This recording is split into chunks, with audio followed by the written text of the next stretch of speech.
Whenever any American's life is taken unnecessarily, whether it is done in the name of the law or in defiance of the law, whenever we do this, then the whole nation is degraded. And yet it goes on and on and on in this country of ours.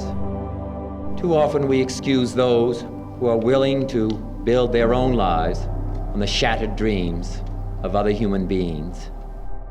Some accuse others of rioting and inciting riots have by their own conduct invited them. This is the violence of institutions, indifference, inaction, and decay.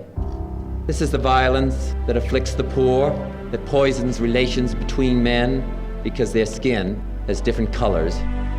This is the slow destruction of a child by hunger and schools without books. This is the breaking of a man's spirit by denying him the chance to stand as a father and as a man amongst other men. We learn at the last to look at our brothers as alien.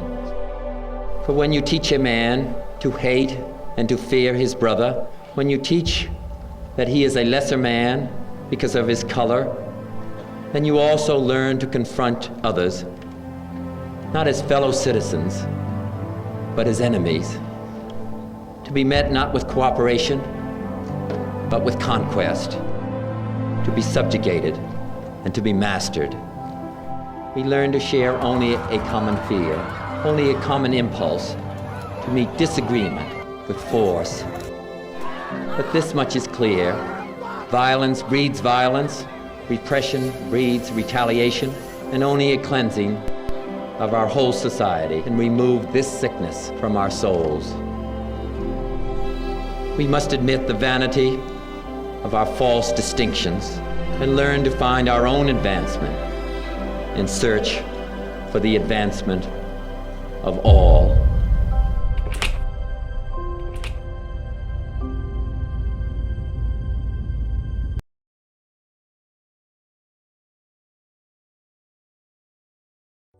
This world demands the qualities of youth, not a time of life, but a state of mind, a temper of the will, a quality of the imagination, a predominance of courage over timidity, of the appetite for adventure over the life of ease.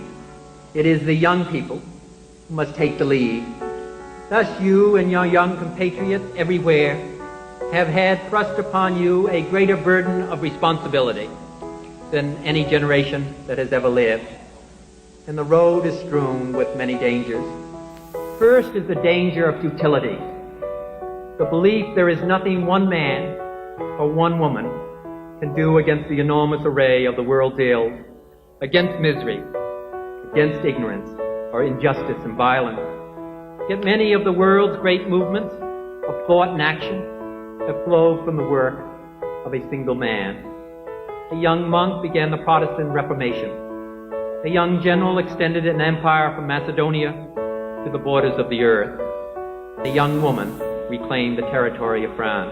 And 32-year-old Thomas Jefferson, who proclaimed that all men are created equal. "Give me a place to stand," said Archimedes, "and I will move the world." These men move the world, and so can we all.